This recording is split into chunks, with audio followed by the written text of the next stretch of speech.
बिहार में कौन मंत्री बनेगा, इसको लेकर चर्चा काफी जोरों से थी। अब फोन जाना शुरू हो चुके हैं, तो किस किस को फोन पहुंच चुका है अभी तक?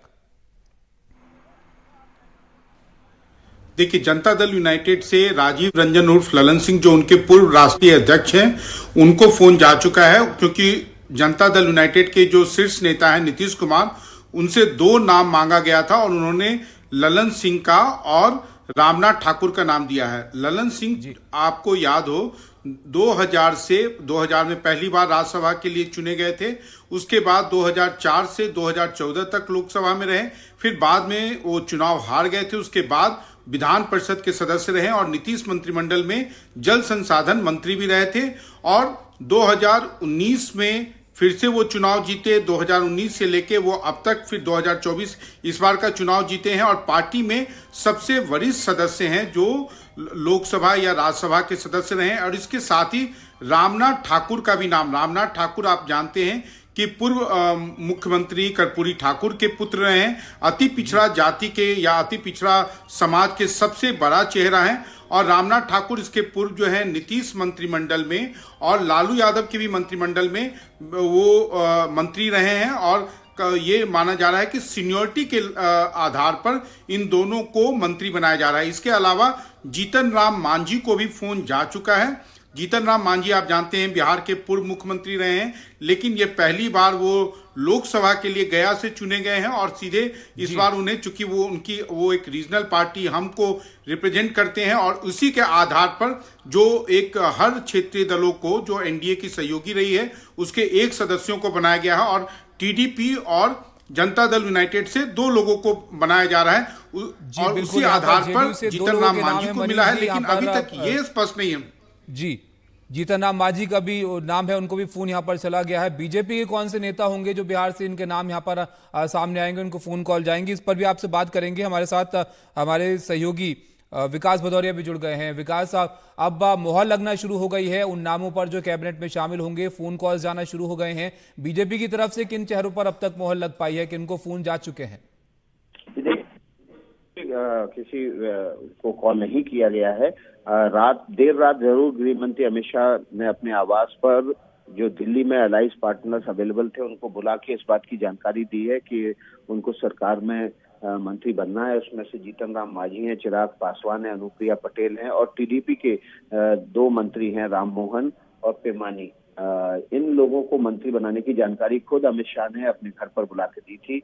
लेकिन बीजेपी के अभी किसी नेता को कॉल की जानकारी नहीं है। उनको मंत्री बनाने के लिए जो कॉल प्रधानमंत्री आवास से या बीजेपी अध्यक्ष जेपी नड्डा के यहाँ से होने, वो अभी शुरू नहीं हुए हैं। तो इस बात बीजेपी की तरफ से अभी किसी का नाम उभर कर सामने नहीं आया है। जो संभावित नाम है वो जरूर एनडीटीवी पर हैं और उनमें से किन किन को मंत्री बनाया जाएगा ये अगले कुछ घंटे में जरूर साफ हो जाएगा। विकास, जेडीयू और टीडीपी से दो नाम यहाँ पर अभी हैं, तो दो ही बनाए जा रहे हैं मंत्री, या अभी सिर्फ दो मंत्री जो है वो लिए जा रहे हैं?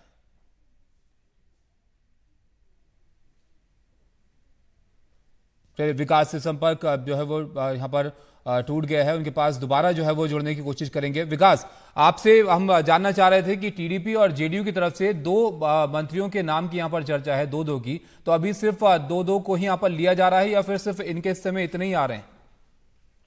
जी देखिए, फिलहाल जो जानकारी है उसके मुताबिक अभी दो को दिया जा रहा है। लेकिन टीडीपी के हिस्से में 3 मंत्री पद आ सकते हैं, उसमें से एक कैबिनेट और 2 एमओएस हो सकते हैं। जबकि जेडीयू के हिस्से भी फिलहाल जो 2 पद आने की जानकारी, 2 मंत्री पद उनको मिल सकते हैं, जानकारी मिल रही है। जबकि चिराग पासवान को 1 मंत्री पद दिया जा रहा है, जबकि उनकी मांग थी कि एक कैबिनेट और एक एमओएस दिया जाए। कल तकरीबन 11.5 घंटे लंबी बैठक चली प्रधानमंत्री आवास पर, जिसमें गृह मंत्री अमित शाह और बीजेपी अध्यक्ष जेपी नड्डा मौजूद थे। फिर रात में जब वो बैठक खत्म हुई करीब 11:30 बजे के आसपास, फिर गृह मंत्री अमित शाह के आवास पर बैठक हुई और उसमें सभी अलायंस पार्टनर्स को बुलाकर एक एक करके इस बारे में जानकारी दी गई। उनकी तरफ से जो नाम मांगे गए थे उन सभी संभावित मंत्रियों को बुला के इस बात की जानकारी दे दी गई थी। लेकिन अभी बीजेपी की तरफ से किसको मंत्री बनाया जाएगा ये स्पष्टता अभी तक नहीं आई है। अगले कुछ घंटों में इसकी जानकारी जरूर मिल जाएगी। अनुप्रिया पटेल जो कि अपना दल से सांसद हैं, उनको भी मंत्री बनाया जा रहा है। इसके अलावा जयंत चौधरी जो कि आरएलडी के प्रमुख हैं, वे भी मंत्री बनाए जाएंगे। तो अभी जो गठबंधन दल हैं उनमें कौन कौन गठबंधन दलों के नेताओं को मंत्री बनाया जा रहा है, इसको लेकर स्पष्टता आ चुकी है।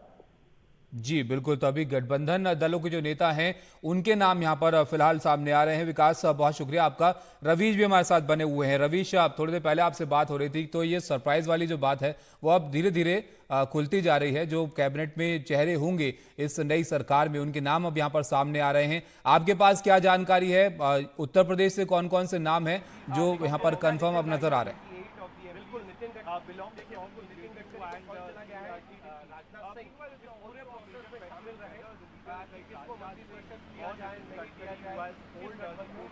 रवीश, आप सुन पा रहे हैं? जी जी जी, ताबिश एक बार सवाल अपना दोहराइए। जी रवीश, यहाँ पर अब नाम जो है वो कंफर्म होने लग गए हैं कि नई कैबिनेट में कौन से जो चेहरे हैं वो होंगे, कौन मंत्री देखने को मिलेंगे। उत्तर प्रदेश से क्या जानकारी है आपके पास? किन के नाम पर मुहर लग गई है अब तक? जी देखिए ताबिश, जैसा अभी विकास बता रहे थे कि जयंत चौधरी और अनुप्रिया पटेल, ये दोनों सहयोगी दलों के जो नेता हैं, उनके पास में फोन जा चुका है। एक दर्शकों को अपने और जानकारी दे दें कि 11:30 बजे जो प्रधानमंत्री हैं वो चाय पर इन सारे सहयोगी दलों के पास जिनको बोला गया है कि उनका नाम है, उनके साथ में चर्चा करेंगे। ये आप देख सकते हैं कि 7 लोक कल्याण मार्ग है जो पीएम का आवास है, और यहाँ पर पिछली बार भी हमने देखा था कि बहुत सारे लोगों को उन्होंने चाय पर बुलाया था, 1 to 1 उनसे मुलाकात की थी। और इसका मकसद यही है ताबिश कि यहाँ पर बुलाकर प्रधानमंत्री अपना मंत्रालय से क्या उम्मीद है, किस तरीके से काम करना है, प्रधानमंत्री का विजन क्या है, उसके बारे में जो है वो बताते हैं। चूंकि प्रधानमंत्री कह चुके हैं कि 2047 तक विकसित भारत बनाना है, साथ में ये भी प्रधानमंत्री कह चुके हैं कि 100 दिन का जो एक्शन प्लान है वो तैयार है। तो उससे उन मंत्रालय से जुड़े हुए क्या क्या अहम कदम होंगे आने वाले वक्त में, वो सारी बातें प्रधानमंत्री यहाँ चाय के साथ में जो संभावित मंत्री हैं उनके साथ में बातचीत करेंगे। तो इसी की वजह से 7 लोक कल्याण मार्ग जो प्रधानमंत्री का आवास है, यहाँ पर हलचल बढ़ चुकी है। अनुप्रिया पटेल, जयंत चौधरी को आपको पता है कि पश्चिमी उत्तर प्रदेश में उनका एक खासा प्रभाव है सियासी तौर पर, और उनके जो 2 सांसद हैं वो चुने गए हैं। तो अनुप्रिया पटेल का, जैसा कि आपको पता है कि अनुप्रिया पटेल का जो पिछड़े वर्ग के वोटरों में खासा प्रभाव है और वो एनडीए की पुरानी साथी रह चुके हैं, तो उनको भी इसीलिए जो है वो कॉल गई है, उनको मंत्रिमंडल में वो शामिल होंगे। लेकिन अभी भारतीय जनता पार्टी के जो सांसद हैं उनका अभी इंतजार खत्म नहीं हुआ है। वो फोन लेकर बैठे हुए हैं, फुल चार्ज करवा कर कि कभी भी किसी भी वक्त जो है वो प्रधानमंत्री कार्यालय से फोन जा सकता है, उनका बुलावा आ सकता है। और ये बात जो है वो तकरीबन कल हमने देखा कि काफ़ी मीटिंग चली, 11 घंटे प्रधानमंत्री आवास में बैठक चली।